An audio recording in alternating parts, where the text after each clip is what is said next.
बरादरान तरीक़त, बरादरान इस्लाम, आज के आमरा सबाई आमादेर आपनादेर पीर मुर्शिद हुजूर अमीरुल मशाइख हज़रत सैयदना व मौलाना सैयद मनाल शाह अल क़ादरी अल हसनी वल हुसैनी अल जिलानी क़द्दसल्लाहु सिर्रहुल अज़ीज़ेर द्वितीय बार्षिक और शरीफे उपस्थित হয়েছি। আল্লাহ তাআলার শুকর আদা করব আমি যে আজকে এই ওর শরীফ খুবই সুষ্ঠুভাবে জাঁকজমকের সাথে সমাপ্ত হতে চলেছে। আপনারা সবাই দূর দূরান্ত থেকে এসেছেন, অনেকে বাস বুক করে এসেছেন, আরও কিছু লোক আসতেন, কিন্তু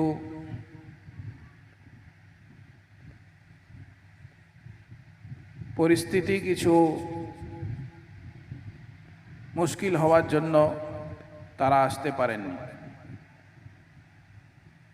যারা এই পরিস্থিতির মধ্যে বাস করতে পেরেছেন, কষ্ট করে এসছেন এই গরমের মধ্যে, এবং যারা প্রাইভেট গাড়ি করে এসছেন,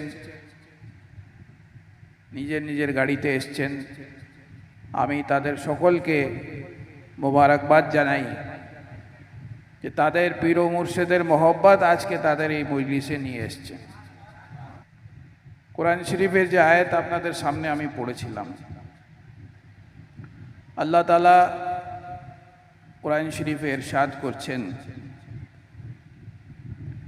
যে নিঃসন্দেহে যে তোমার ব্যাত করে সে আল্লাহর ব্যাত করে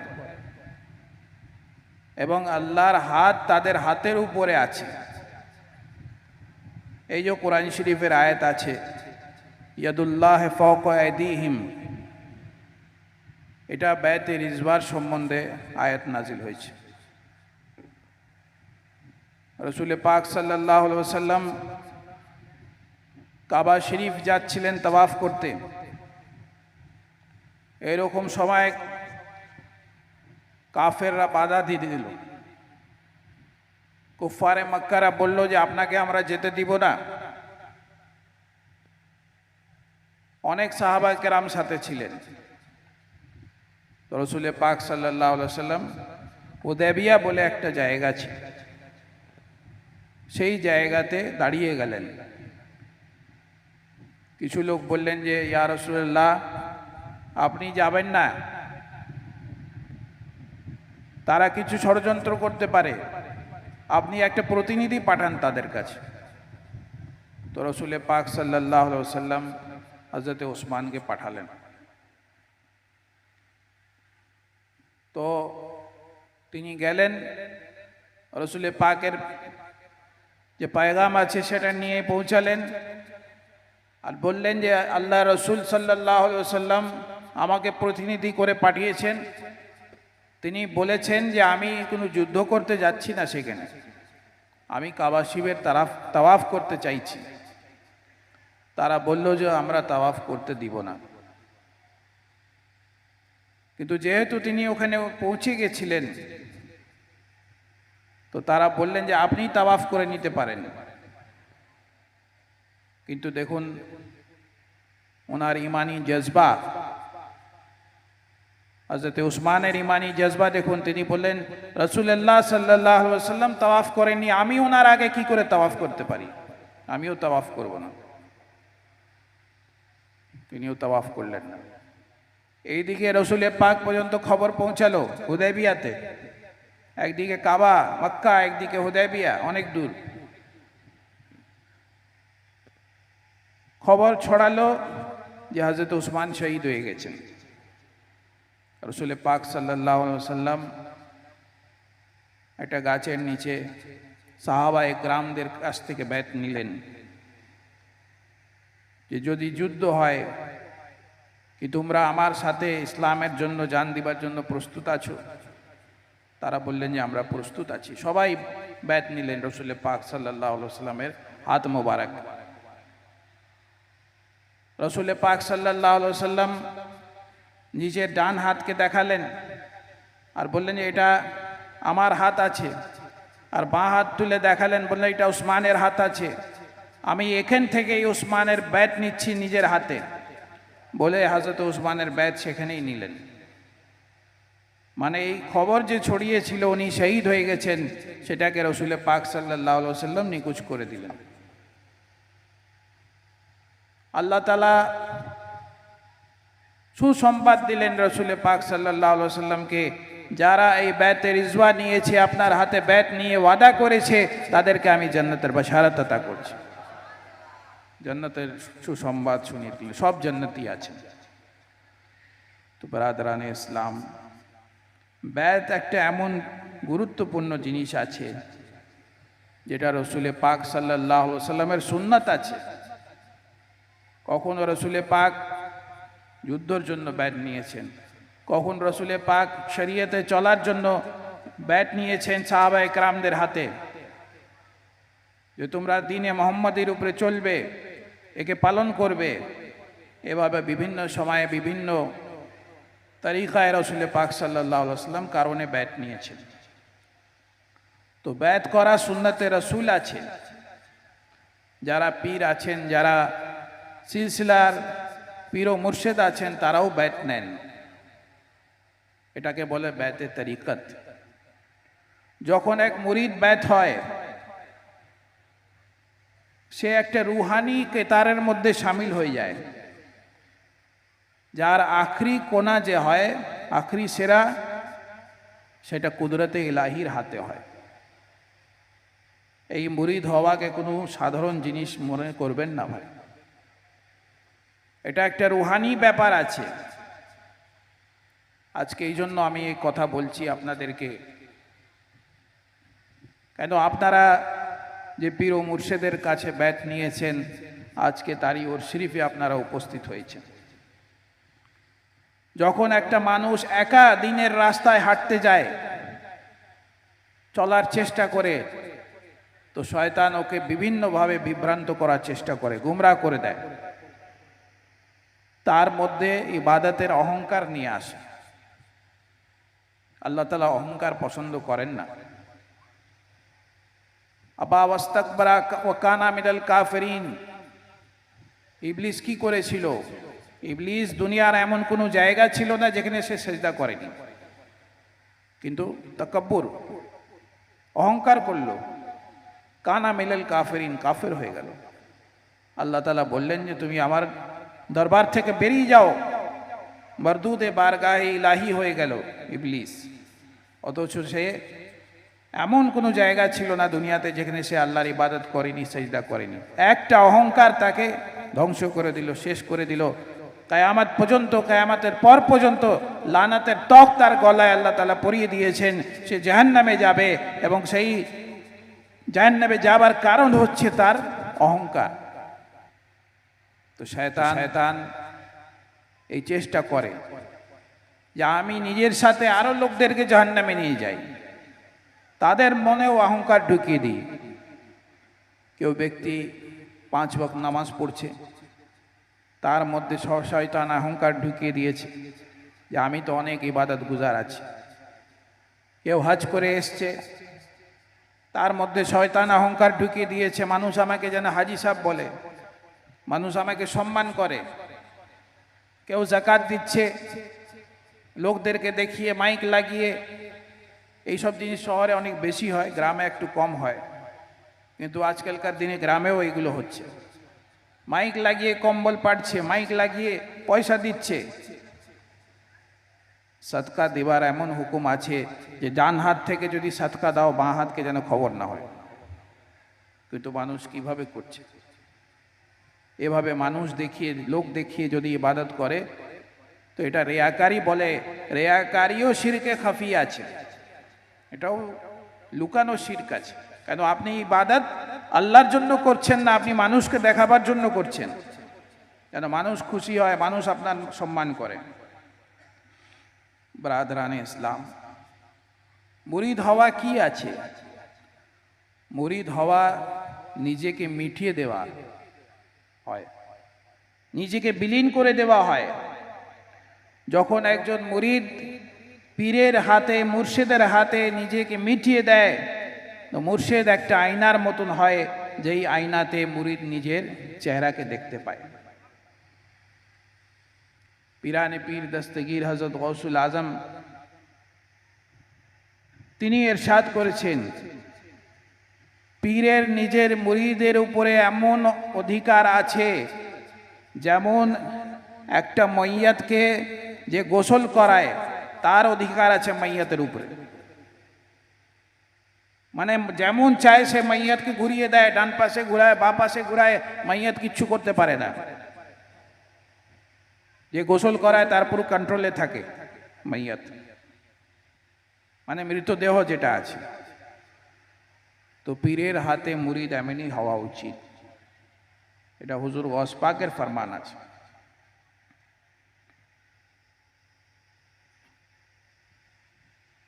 মুরিদ যে আছে নিজে পীর ও মুর্শিদের সাথে একটা রুহানির চেনের দ্বারা, রুহানির দড়ির দ্বারা কিংবা রুহানির তারের দ্বারা তার কানেকশন হয়। এই তারটা কপালের চোখে দেখতে পাবেন না, এই তারটা আপনার অন্তরের চোখ থেকে আপনি দেখতে পাবেন। যখন কেউ পীর ও মুর্শিদের কাছে মুরিদ হয়, তো তার পীর ও মুর্শিদের অন্তর থেকে একটা রুহানি তার যে মুরিদের অন্তরে কানেকশন করে দেয়, তার অন্তরে আল্লাহর নূর উজ্জ্বল হয়ে যায়, সেই আলো, নূরের আলো জ্বলে তার অন্তরে। তো পীর ও মুর্শিদের অন্তরের যে আলোটা আছে সে মুরিদ পায়। যদি একটা পাথরকে সমুদ্রতে ফেলে দেওয়া হয়, তো সেই পাথরের কি হবে? সে ডুবে যাবে সমুদ্রতে, সে কোনো কিনারা পাবে না। কিন্তু সেই পাথরকে যদি একটা নৌকোর সাথে, জাহাজের সাথে বেঁধে দেওয়া হয়, তো সেই জাহাজ যেমন সমুদ্রর ঢেউগুলোকে অতিক্রম করে একটা কিনারায় যে লেগে যায়, নিজের সাথে সেই পাথরকেও সে কিনারায় নিয়ে গেলে লাগিয়ে দেয়। তো পীর ও মুর্শিদ হচ্ছেন সেই নৌকোর মতো। যখন মুরিদ সেই নৌকোর সাথে পাথরের মতন জুড়ে যায়, তো পীর ও মুর্শিদ তারও কিনারা লাগিয়ে দেন, তারও বেড়া পার করে দেন। এই জিনিসগুলোকে আমাদেরকে বুঝতে হবে। পীরানে পীর দস্তগীর হযরত গৌসুল আজম তিনি কি ইরশাদ করেছেন, যে আমার মুরিদদের উপরে আমার হাত এমন আছে যেমন জমিনের উপরে আকাশ। আপনি পৃথিবীতে যে কোনো জায়গায় চলে যান, আপনার মাথার উপরে আকাশ থাকবে। তো হুজুর গৌস পাকের মুরিদ দুনিয়াতে যে কোনো জায়গায় থাকবে, হুজুর গৌস পাকের হাত তার মাথার উপরে আছে আর সব সময় থাকবে। এবার এখানে একটা গুরুত্বপূর্ণ পয়েন্ট আছে। যখন মুরিদ ইন্তেকাল করে যাচ্ছে, তখনও তাকে এই দুনিয়ার মাটিতে দাফন করা হচ্ছে।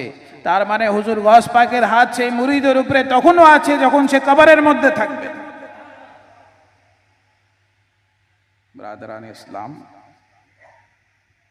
হুজুর গৌস পাকের সিলসিলার মুরিদ হওয়া অনেক বড় সৌভাগ্যের ব্যাপার আছে।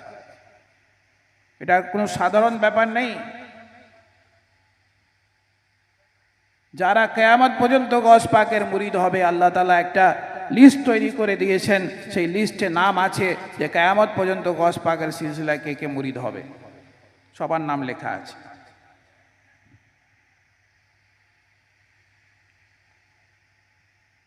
পীর ও মুর্শিদ সেই আয়না হন, যেই আয়নাতে মুরিদ নিজের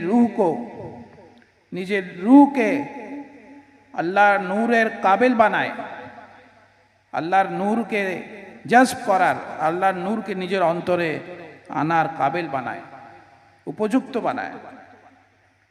কিয়ামতের দিনে সকলকে তাদের ইমামের নামে ডাকা হবে। আমাদের ইমাম কে আছেন? পিরানে পীর দস্তগীর হযরত গৌসুল আজম আছে। যারা কাদরি আছেন তাদেরকে বলা হবে, কাদরি সব চলে আসো, এই চিশতি চলে আসো, এই নকশবন্দি চলে আসো, এই সোহরাওয়ার্দী চলে আসো। প্রত্যেকটা সিলসিলার লোকদেরকে ডাকা হবে তাদের ইমামের নামে। আমরা পিরানে পীর দস্তগীর হযরত গৌসুল আজমের ঝান্ডার নিচে যে দাঁড়াবো ইনশাআল্লাহ। ব্রাদারান ইসলাম, অনেকে আসে, অনেকে ব্যাত হতে চায়। কিছু লোককে আমরা ব্যাত করে দিই, কিছু লোককে করি না। কালকেই একটা খুব অল্প বয়সের বাচ্চা এসেছিল, সে ব্যাত হইতে চাইলো, আমি করলাম না। আমি বললাম, তোমার এখন বয়স হয়নি ব্যাত হওয়া, তুমি ব্যাত কি সেটা বুঝবে না। আবার অনেকে এমন সিনিয়র লোকও আছেন যে তারাও ব্যাতের মতলব মানে বুঝেন না, ব্যাত হতে আসেন। ব্যাত হওয়া এমন আছে যেমন একটা বাচ্চা নিজের মায়ের পেট থেকে বেরোয়। সে এক দুনিয়া থেকে অন্য দুনিয়াতে আসছে, মায়ের গর্ভেতে থেকে সে দুনিয়ার জীবনে আসছে। ব্যাত হওয়া এমনই আছে যে মুরিদের গুনাহ সে মাফ হয়ে যায়। যখন মানুষ তওবা করে পীর ও মুর্শিদের হাতে হাত দিয়ে, আল্লাহ গফুরুর রহিম আছেন, যদি অন্তর থেকে তওবা করবে আল্লাহ তাআলা তার গুনাহকে মাফ করে দেন। সে এমনভাবে পরিষ্কার পবিত্র হয়ে যায় যেমন সে মায়ের পেট থেকে জন্ম নিয়েছে, সে নতুন জীবন একটা পেয়ে যায়। ব্রাদারানে ইসলাম, পীর ও মুর্শিদের নজরে করম যদি মুরিদের উপরে হয়ে যায়, মুরিদের অন্তরে যত ময়লা আছে সবকে সাফ করে দিয়ে পীর ও মুর্শিদ মুরিদের অন্তরকে, দিলকে আয়নার মতন পরিষ্কার করে দেয়।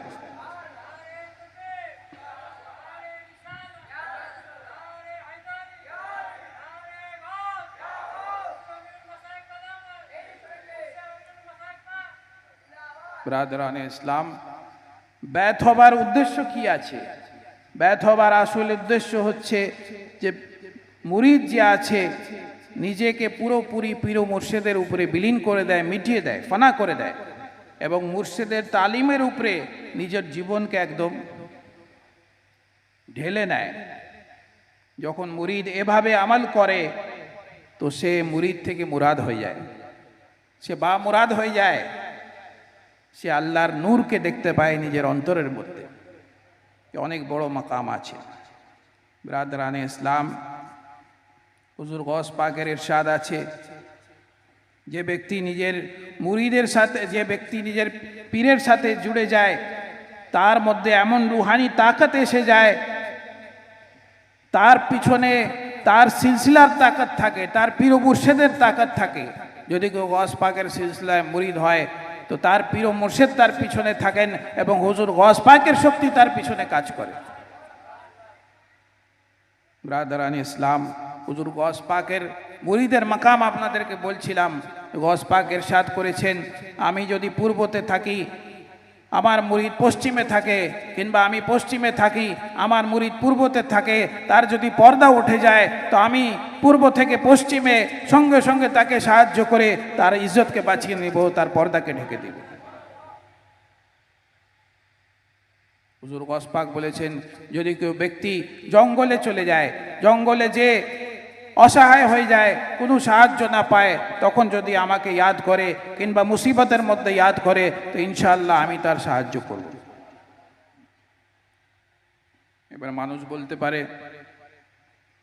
যে বুজুর্গানে দিন অলিয়া একরামরা কি করে এত দূর থেকে শুনবেন? আজকালকার যুগে যদি এই কথা বলে তো তার বুদ্ধিকে আপনি বলবেন যে সে তার বুদ্ধি খারাপ হয়ে গেছে, তার আক্কেল নেই। এখন যদি আপনি একটা কল টিপেন আমেরিকাতে, এখান থেকে 7 সমুদ্র পার মোবাইল ওয়েভলেন্থের দ্বারা আপনি 7 সমুদ্র পার যে বসে আছে তার কথা শুনতে পাবেন, সেও আপনার কথার উত্তর দিতে পারবে। কি অলিয়া আল্লাহদের ভিতরে এত তাকত নেই? মোবাইলেতে কম শক্তি আছে তাদের ভিতরে যে তারা শব্দ শুনতে পাবেন না? তাদের ভিতরে আল্লাহর নূরের শক্তি আছে। ইয়ানজুরু বিনুরিল্লাহ, তারা আল্লাহর নূরের দ্বারা দেখেন, তারা আল্লাহর নূরের দ্বারা শুনেন, তারা আল্লাহর নূরের দ্বারা বলেন। যে কথাটা আপনাদেরকে বললাম, যখন এক ব্যক্তি নিজের নফসকে ফানা করে দেয়, ফানাফি শেখ হয়ে যায়, ফানাফি শেখের পরে ফানাফি রসুল হয়ে যায়, ফানাফি রসুলের পরে ফানাফিল্লাহ হয়ে যায়, তো তার শরীর পুরো নূর থেকে ভরে যায়, আল্লাহর নূর প্রবেশ করে যায় তার শরীরের ভিতরে। সে চোখের দ্বারা যখন দেখে তো লাখ লাখ মাইল পর্যন্ত দেখে নেয়, আল্লাহর আরশ পর্যন্ত দেখে নেয়। সে যখন কানের দ্বারা শুনে তো আল্লাহর আরশ পর্যন্ত ফেরেশতারা জিকির করছেন সেটাও শুনতে পেয়ে যায়। সাত জমিনের ভিতরে কি হচ্ছে সেটাও সে আল্লাহর ওয়ালি শুনতে পায়। এত বেশি আল্লাহ তাআলা নিজের ওয়ালিদেরকে শক্তি আতা করেছেন। আল্লাহর নূরের দ্বারা তারা শুনতে পান, নূরের শক্তি দ্বারা শুনতে পান। এবার যদি কেউ আল্লাহর নূরের শক্তিকে না মানে, সেটা তার ইমানের ব্যাপার আছে, তাতে আমার বলার কিছু নেই।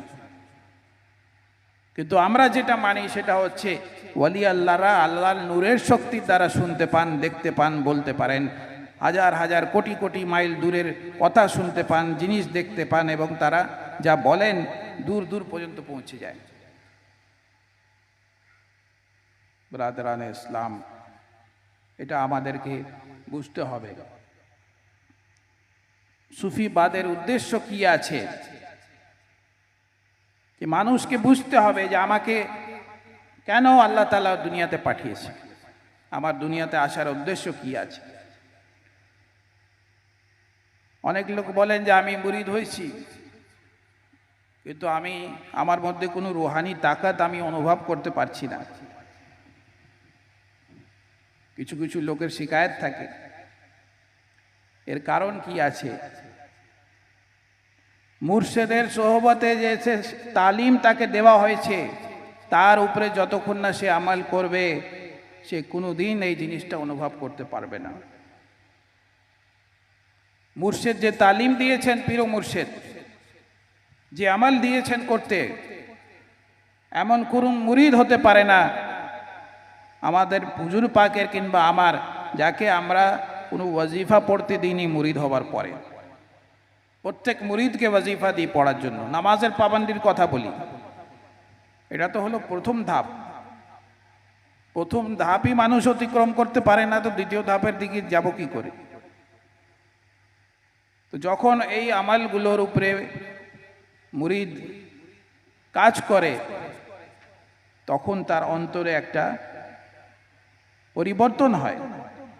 সে নিজের নফসের গোলামিকে ছেড়ে দেয়। যে ব্যক্তি নিজের নফসের গোলামিকে ছাড়ে না, সে রুহানিয়তের কোনো কিছু পায় না। তো মুরিদ হতে গেলে নিজের নফসের গোলামিকে ছাড়তে হবে। যে ব্যক্তি নিজের পীর মুর্শিদের বলা রাস্তাতে ইমানদারির সাথে চলবে, তার শরীরের প্রত্যেকটা অঙ্গ আল্লাহর জিকিরের মধ্যে থাকবে, তার রগ রগ আল্লাহর জিকিরের মধ্যে থাকবে। পীরানে পীর দস্তগীর হযরত গৌসুল আজম ইরশাদ করেছেন যে তুমি যে নিজের পীরের হাত ধরেছ, এটাও তুমি দেখো যে পীরও কি তোমার হাত ধরেছে। যদি তুমি শুধু দুনিয়ার কারণে পীরের হাত ধরবে, তো তুমি দুনিয়াই পাবে। যদি আখিরাতকে মনে করে, আখিরাতের চিন্তা করে পীর ও মুর্শিদের হাত ধরবে, তো তুমি আখিরাত পাবে, তুমি পীরও পাবে, তুমি খোদাও পেয়ে যাবে সেখানে। কিন্তু খুবই দুঃখের বিষয় আছে যে মানুষ খুব কম গুরুত্বপূর্ণ জিনিসের জন্য ব্যর্থ হয়ে যায়। এটা হচ্ছে ব্যবসা, এটা হচ্ছে বাড়িতে কোনো অসুবিধা আছে, ঘর সংসারের কোনো প্রবলেম আছে, এইসবের জন্য মানুষ ব্যর্থ হয়। এইসবের জন্য ব্যর্থ হওয়া যায় না। আপনি যদি এতেকাদের সাথে নিজের নফস জিহাদের জন্য, নিজের নফসকে কন্ট্রোল করার জন্য, শরীয়তে মুহাম্মাদির উপরে চলার জন্য, তরিকতের উপরে চলার জন্য ইরাদা করে মুরিদ হবেন, তো ইরাদার উপরে যখন আপনি চলতে থাকবেন, রাস্তায় যত মুসিবত আসবে সব দূর হয়ে যাবে, শয়তানও আপনার কিছু করতে পারবে না, আপনি দুনিয়াতেও কামিয়াব হয়ে যাবেন, আখিরাতেও কামিয়াব হয়ে যাবেন। কিন্তু কত লোক আছে মানুষ বলে না সবসময় বড় চিন্তা করবে, ছোট চিন্তা করলে ছোট পাবে, বড় চিন্তা করলে কিছু না কিছু বড় পাবে। তো চিন্তা সবসময় বড় হওয়া উচিত ব্রাদারান ইসলাম। তো এই কথাটা সবসময় ভাবা উচিত। আমি তো পীরের হাতে হাত দিয়ে দিয়েছি, পীর কি আমার হাত কবুল করেছেন সেটা দেখতে হবে। पीर का हाथ पकड़ना आसान नहीं है, और अगर हाथ पकड़ भी लिया तो दिल में जगह बनाना बहुत मुश्किल है। এই কথাকে আপনাদেরকে বুঝতে হবে।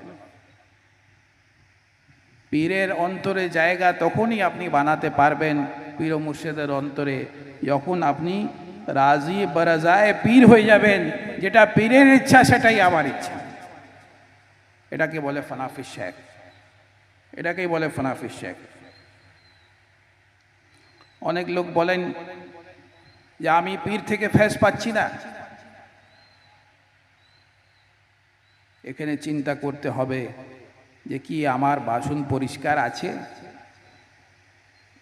অন্তরের বাসন পরিষ্কার আছে? পীর যে আপনাকে নূর দিবে, সেই নূরকে রাখার জন্য তো অন্তরকে পরিষ্কার করতে হবে।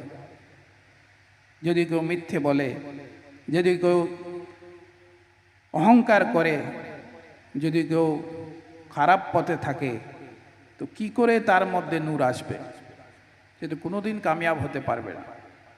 তো নিজেকে পরিবর্তন করতে হবে। যখন নিজেকে পরিবর্তন করবে, ইনশাআল্লাহ পীর ও মুর্শিদ তাকে তার মঞ্জিলে পৌঁছে দিবেন, এবং সেই মঞ্জিল থেকে সে রসুল পাকের যে মজলিস আছে সেখানে পৌঁছে যাবে, রসুল পাক থেকে আল্লাহর দরবার পর্যন্ত পৌঁছে যাবে। হযরত আমির খুসরো দেহলভী রহমতুল্লাহ আলাই, খুব বড় কবি, হযরত নিজামুদ্দিন আউলিয়ার মুরিদ, তিনি বলছেন, মন তু শুদম তু মন শুদি, মন তন শুদম তু জন শুদি, তাকস ন গোয়ত বাদ আজিন, মন দিগরম তু দিগরি। ফানাফি শেখের কথা বলছেন, আমি তুমি হয়ে যাই। নিজামুদ্দিন আউলিয়ার জন্য বলছেন আমির খুসরো, আমি তুমি হয়ে যাই, তুমি আমি হয়ে যাও।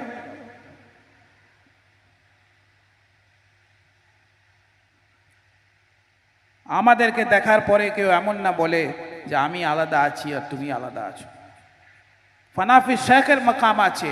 যখন কেউ ফানাফি শেখ হয়ে যায়, তো শেখের চরিত্র, শেখের যা লিবাস আছে, শেখের যা নুরানি চেহারা আছে, তার ঝলক মুরিদের মধ্যে চলে আসে।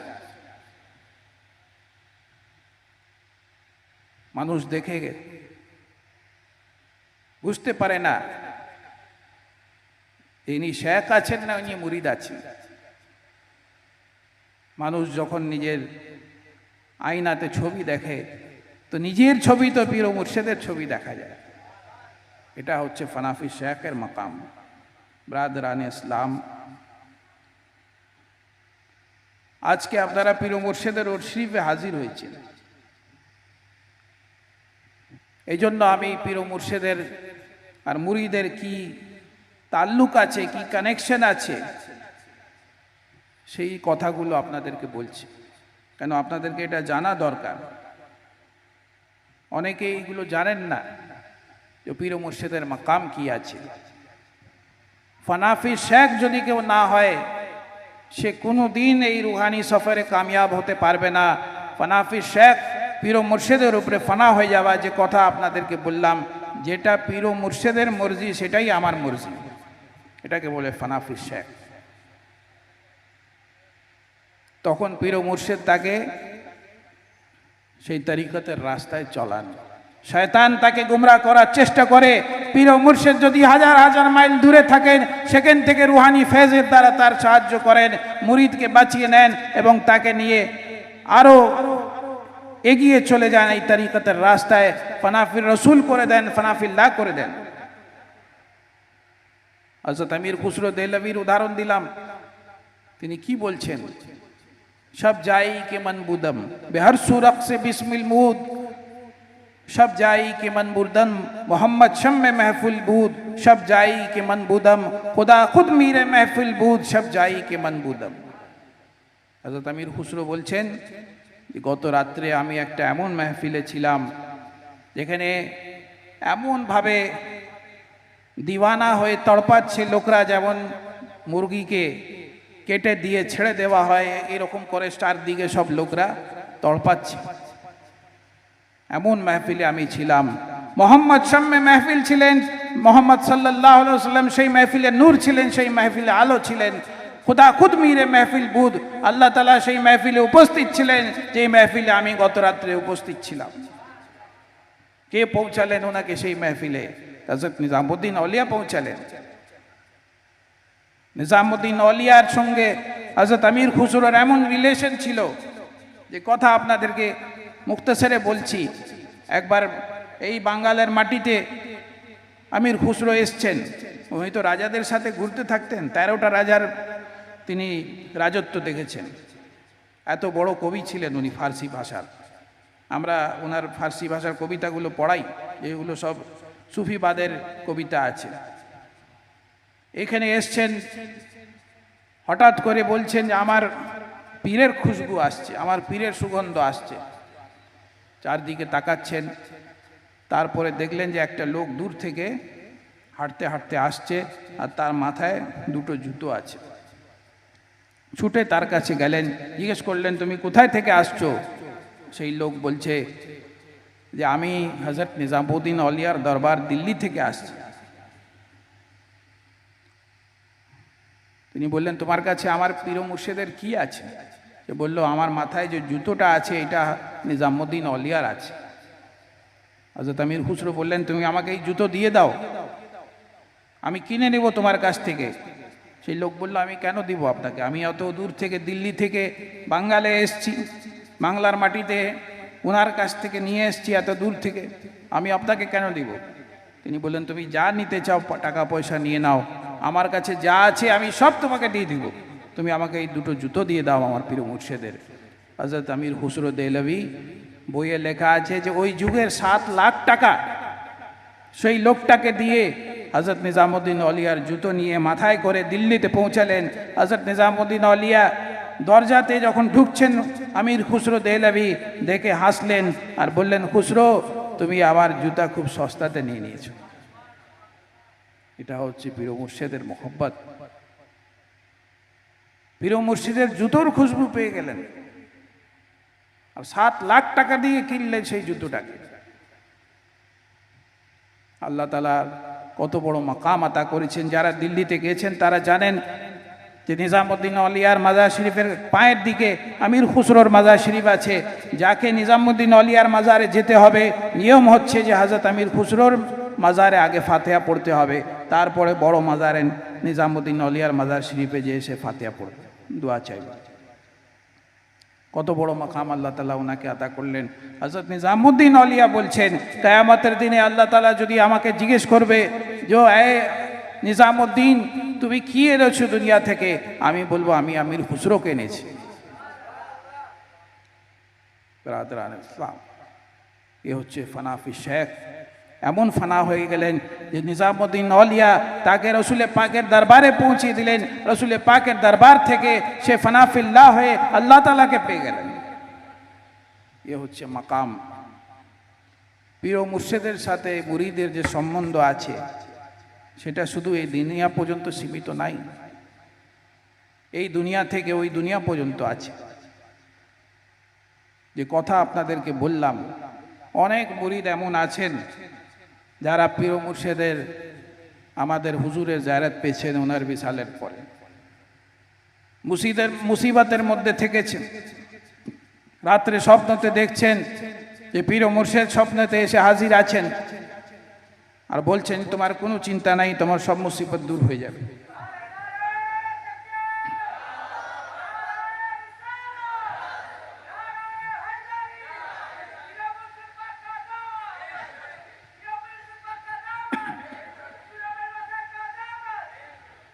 ব্রাদারান ইসলাম, হুজুর গস পাক ইরশাদ করেছেন যে আমি নিজের মুরিদের হাত ততক্ষণ ছাড়ব না যতক্ষণ না তাকে জান্নাতে নিয়ে প্রবেশ করে দিই। তো আমাদেরকে নিজের হাতকে ওই রকম বানাতে হবে যেমন হুজুর গস পাকের হাতে আমরা হাত দিতে পারি। এই যে যারা মুরিদ হচ্ছেন, আমরা কি বলি যে গস পাকের হাওয়ালে করে দিলাম আপনাকে, আপনাকে গস পাকের দরবারে দাখিল করে দিলাম। এই একটা কাপড়ের টুকরোকে আপনি ভাববেন না যে এটা আমাকে ধরে হুজুর মুরিদ করিয়ে দিলেন। এই একটা রুহানি ব্যাপার আছে, একটা রুহানি কানেকশন আছে, যেটা দ্বারা আমরা আপনাদেরকে হাওয়ালে করে দিই, গস পাকের দরবারে প্রবেশ করিয়ে দিই রুহানিভাবে। গস পাকের মুরিদের লিস্টে আপনার নাম লেখা দেওয়া হয়। এবার গস পাকের হাত মুবারক কিয়ামত পর্যন্ত কবরেও আপনাদের সঙ্গে থাকবে, এবং যখন কিয়ামতের দিনে উঠবেন হুজুর গস পাকের ঝান্ডার নিচে থাকবেন। গস পাক কি বলেছেন, যদি আমার মুরিদ আমার সাথে থাকে তো আমি তাকে ধরে জান্নাতে প্রবেশ করি। ব্রাদরানে ইসলাম, বড় বড় ওলি আল্লাহর ঘটনা আছে, বড় বড় বুজুর্গানে দ্বীনের ঘটনা আছে, আপনাদেরকে বলতে গেলে অনেক দেরি হয়ে যাবে। এমনকি যারা দেওবন্দি, তাদেরও কিছু কিছু মৌলানা হুজুর গস পাককে মেনেছে। মৌলানা আশরাফ আলী থানভী যে আছেন দেওবন্দি, নিজের বইয়ে লিখেছেন যে আমি দেখলাম যে আমাদের পীর যে আছেন হাজি ইমদাদুল্লাহ সাহেব, হাজি ইমদাদুল্লাহ মাহাজের মক্কি বুজুর্গ লোক ছিলেন, সুন্নি লোক ছিলেন। তিনি মক্কা শরীফ হিজরত করে চলে গেছিলেন ভারতবর্ষ থেকে। তিনি ফাতিহা মানতেন, তিনি নিয়াজ মানতেন, তিনি মিলাদকে মানতেন, তিনি মুহররমের মজলিসকে মানতেন, তিনি পীরি মুরিদিকে মানতেন, তিনি সব কিছু মানতেন।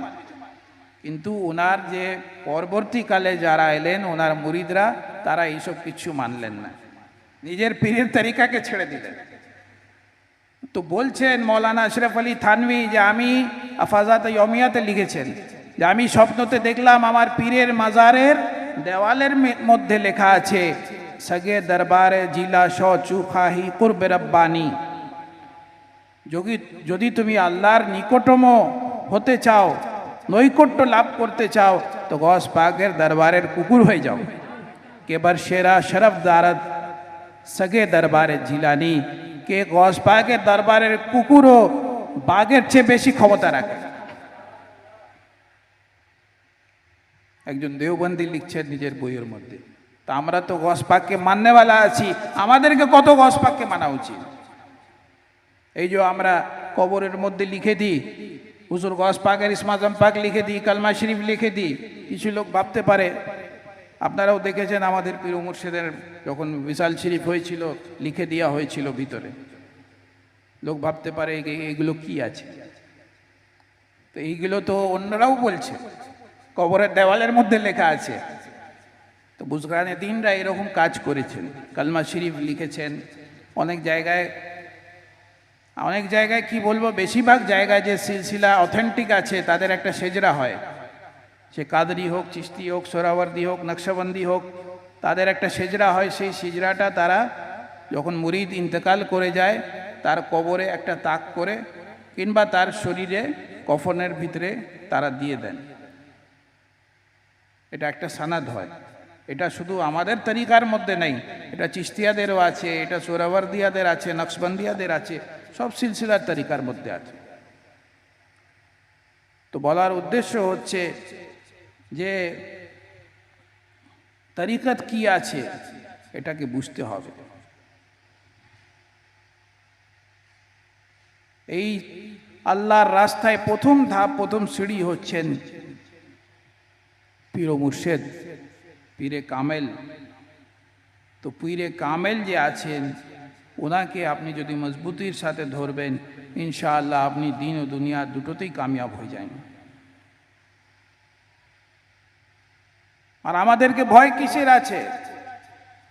হুজুর গস পাকের যখন ফরমান আছে ইন্নাদি আলা রাসে মুরিদি কা সামাইল আল আরদ, আমার মুরিদের উপরে আমার হাত এমন আছে যেমন জমিনের উপরে আকাশ। আপনি যেখানেই যাবেন গস পাকের হাত আছে। কিন্তু এইটা মনে রাখবেন যে নূরের তারের সাথে আপনার কানেকশন হচ্ছে, সেই নূরের তার আগে আপনার পীর ও মুর্শেদের কাছে যে জুড়ছে, সেখান থেকে গস পাকের দরবার পর্যন্ত যাচ্ছে। যদি সেই তারকে আপনি না জুড়ে রাখেন, আপনার কিন্তু নূরের আলো জ্বলবে না, ওই কানেকশনটা আপনার কেটে যাবে। তো এটাকে সবসময় মনে রাখা উচিত যে পীর ও মুর্শেদের যে মাকাম আছে, সেই মাকামকে মুরিদকে কখনো ভুলাতে হয় না। আর যারা আল্লাহর ওলি হন তারা মরেন না, তারা জীবিত থাকেন। আপনাদেরকে উদাহরণ দিয়ে বললাম, বড় বড় ওলি আল্লাহদের দেখে নিন আপনি, যে কিভাবে তারা ইন্তেকালের পরে মুরিদরা কষ্টতে আছে, তারা শব্দতে এসে দেখিয়েছে। আর যখন মুরিদ নিজের অন্তরকে পরিষ্কার করে নেয়, আমি যে কথাটা বললাম, নিজের অন্তরের পীরের চেহারা দেখতে পাই। সচক্ষে পীরকে দেখা যে পীর তার বাড়িতে এসে উপস্থিত হয়ে গেছেন। যখন একজন ব্যক্তি মারা যায়, যদি সে কোনো কামেল পীরের হাতে ব্যাধ থাকে, তো সেই মরে যাবার সময়, ইন্তেকালের সময় তার পীর ও মুর্শেদ এসে তার কাছে দাঁড়িয়ে যান, রুহানিভাবে তাকে কালমা পড়ান। ওই রকম সময় যখন শয়তান এসে বাপের রূপ ধারণ করে, মায়ের রূপ ধারণ করে গুমরাহ করার চেষ্টা করে, আর বলে যে আমরা সারা জীবন কষ্ট পেয়েছি, যা কিছু করেছি সব ভুল কাজ করেছি, এখন আমরা জাহান্নামের আগুনে পুড়ছি, তুমি এইসব মানো না, এইসব কিচ্ছু নাই, ইসলাম কিচ্ছু নাই, সব ছেড়ে দাও। গুমরাহ করে তার ইমানকে শেষ করে দেওয়ার চেষ্টা করে। শয়তান বলেছিল, শেষ নিঃশ্বাস পর্যন্ত আমি তোমার বান্দাকে গুমরাহ করার চেষ্টা করব। সেই শেষ নিঃশ্বাস যে মুরিদ যে হয়, সে নিজের বিছনায় নিতে থাকে, ওই রকম সময় শয়তান এসে গুমরাহ করার চেষ্টা করে। পীর ও মুর্শেদ রুহানিভাবে এসে উপস্থিত হয়ে যান, তাকে কালমা পড়ান। সে নিজের পীরকে দেখে বুঝতে পেরে যায় যে আমাকে শয়তান গুমরাহ করার চেষ্টা করছে। পীর ও মুর্শেদকে দেখে তার শান্তি হয়, সে কালমা পড়তে পড়তেই দুনিয়া থেকে বিদায় নেয়।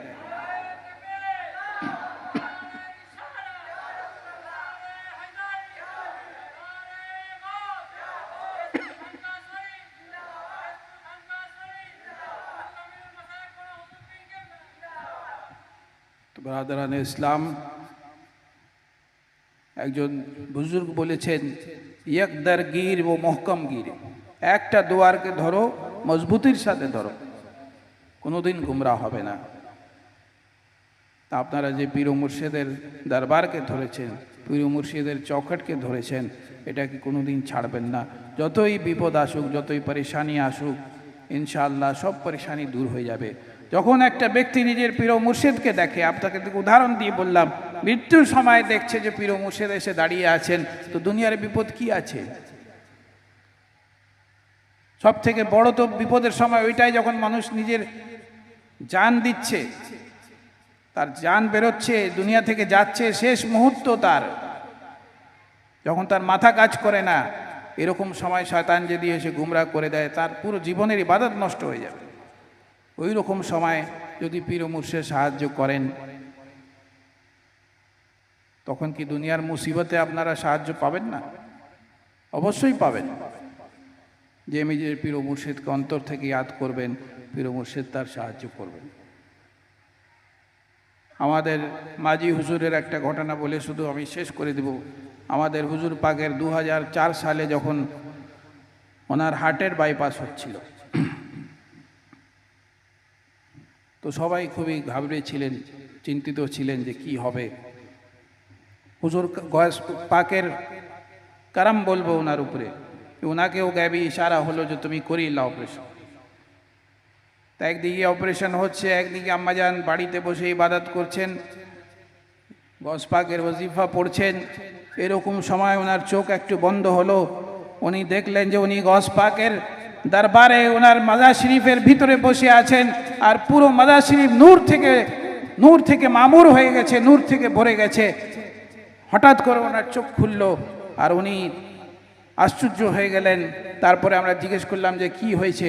উনি বললেন যে আমি হুজুর গস পাকের মাজার শরীফের জিয়ারত পেয়েছি, আমি বুঝে গেছি যে তোমার আব্বা ইনশাআল্লাহ সুস্থ হয়ে যাবেন। গস পাকের দরবার থেকে সিগন্যাল এসে গেছে যে উনি সুস্থ হয়ে যাবেন।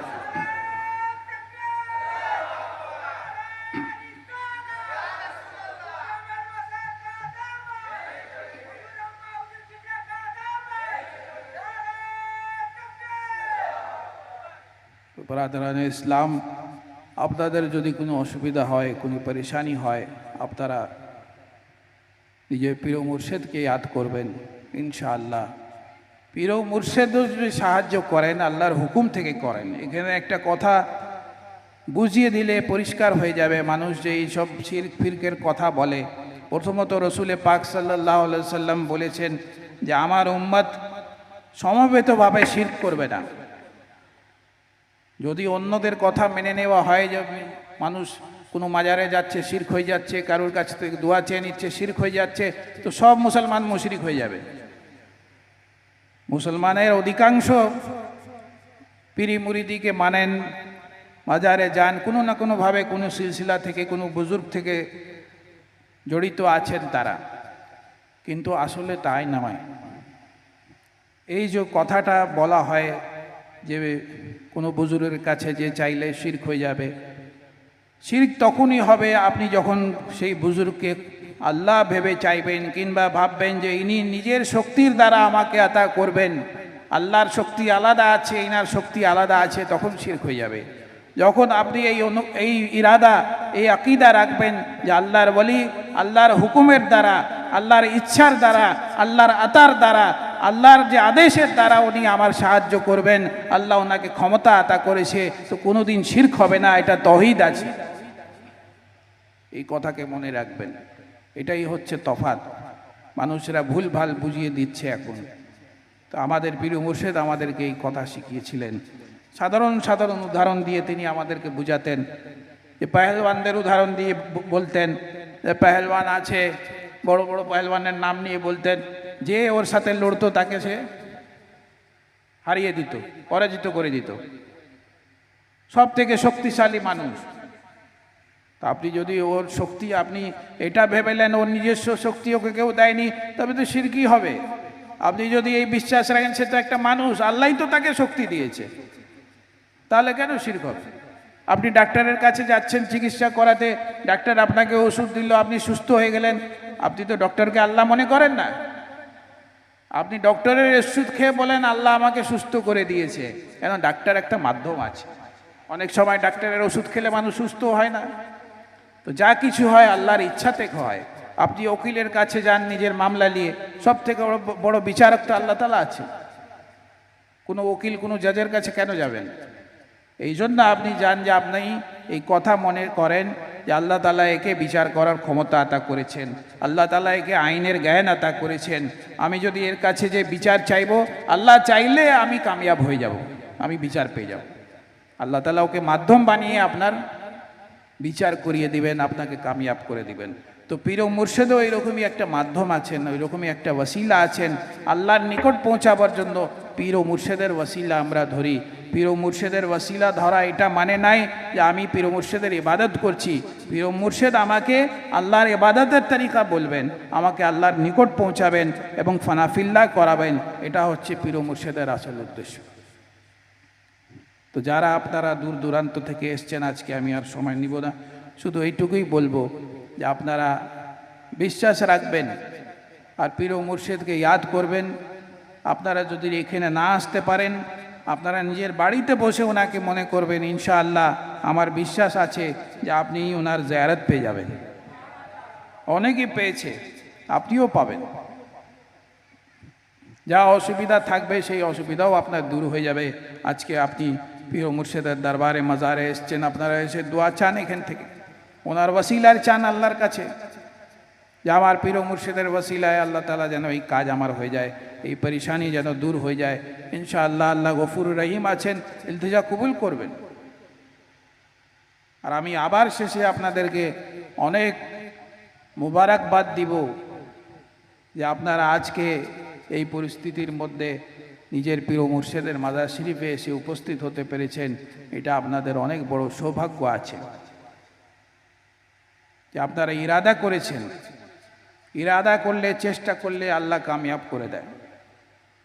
তো আপনারা যে আসতে পেরেছেন, অনেকে আমি জানি যারা হাওড়া থেকে এসছেন, কালকে কিংবা আজকে তাদের বাস বুকিং করা হয়েছে, কাল পর্যন্ত বাস কনফার্ম ছিল না, কিন্তু ইরাদা করে নিলেন আমাদেরকে করতে হবে, তারা করে ফেললেন। আজকে তারা এখানে সবাই একসাথে সমবেত হয়েছেন। তো এটা ওনাদের মহব্বত আছে পীর মুর্শিদের প্রতি, আপনাদের সকলের মহব্বত আছে যে আপনারা আজকে এসছেন। আর আপনারা যে ওয়াজিফা হুজুর পাক দিয়েছেন কিংবা আমি আপনাদেরকে দিয়েছি, সেই ওয়াজিফা পড়ুন। আমি বলছি ইনশাআল্লাহ অবশ্যই আপনাদের কামিয়াবি হবে। এখন মুসলমানদের উপরে এত বিপদ আপদ আসছে কেন? মুসলমান দিনের রাস্তা থেকে সরে গেছে, শরীয়তে মোহাম্মদীকে ছেড়ে দিয়েছে, আল্লাহ রসুলকে ইয়াদ করে না, শুধু দুনিয়া দুনিয়া করছে। একটা জিনিস হয় জীবিত থাকার জন্য কামানো, আর একটা জিনিস হয় কামানোর জন্য জীবিত থাকা। দুইটার মধ্যে আকাশ পাতালের তফাৎ আছে। আজকালকার দিনে মানুষ বেশিরভাগ কামানোর জন্য জীবিত আছে, আর আল্লাহওয়ালা যারা হন তারাও কাজ করেন, ব্যবসা করেন, নিজের সংসারের জন্য কিছু না কিছু রোজগার করেন, কিন্তু তারা জীবিত থাকার জন্য কামান, কামাবার জন্য জীবিত থাকেন না। এই কথাটাকে সব সময় মনে রাখবেন।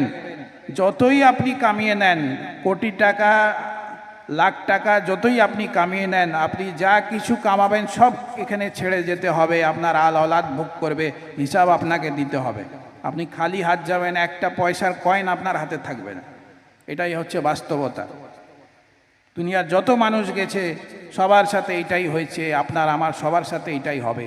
তো পয়সার জন্য দুনিয়ার পিছনে ছুটবেন না, যতটা দরকার ততটা করুন, বাকি নিজের মেন উদ্দেশ্য রাখুন দিনকে, আখেরাতকে, এটাকে ভালো করার চেষ্টা করুন।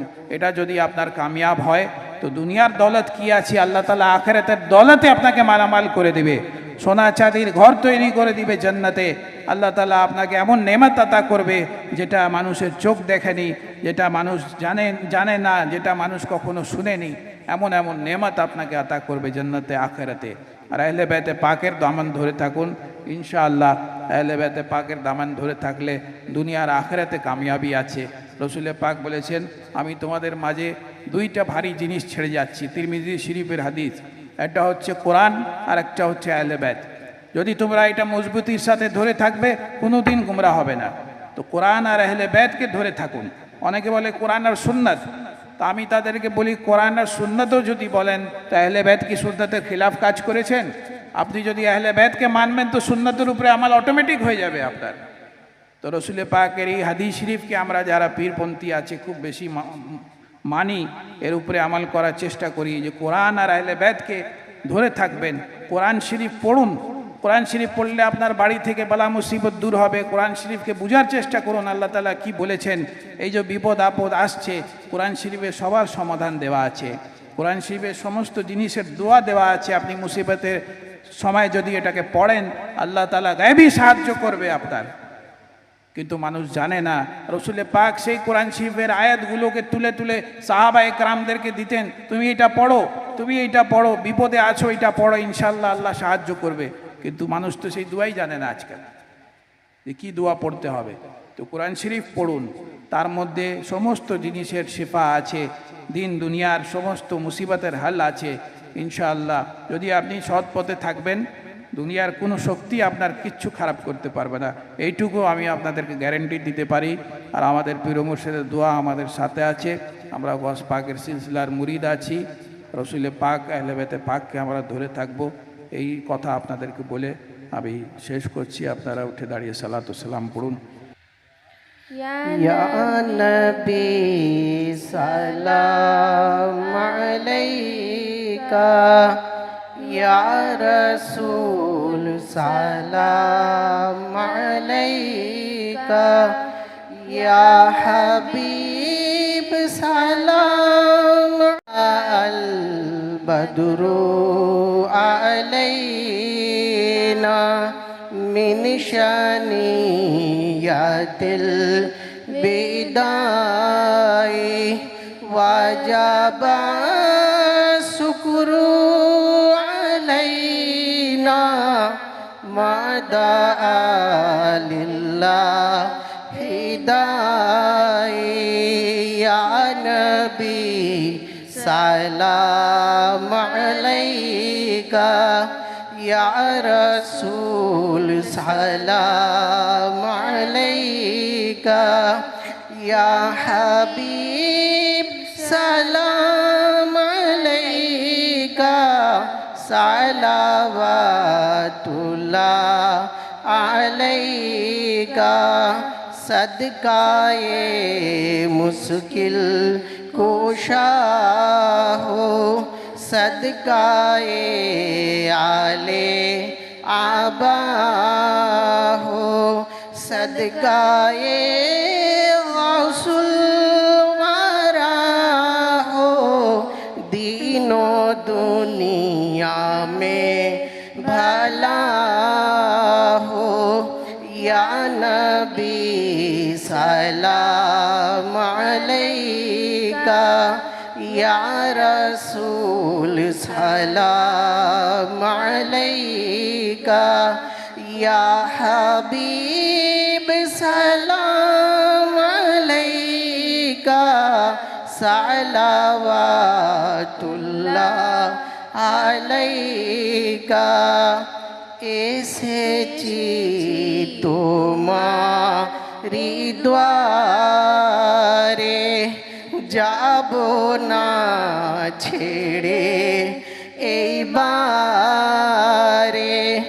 দেখা দাও নবী আমারে কাদেরি ডাকে তোমারে ইয়া নবী সালাম আলাইকা ইয়া রাসূল সালাম আলাইকা ইয়া হাবিব সালাম আলাইকা সালাওয়াতুল্লাহ আলাইকা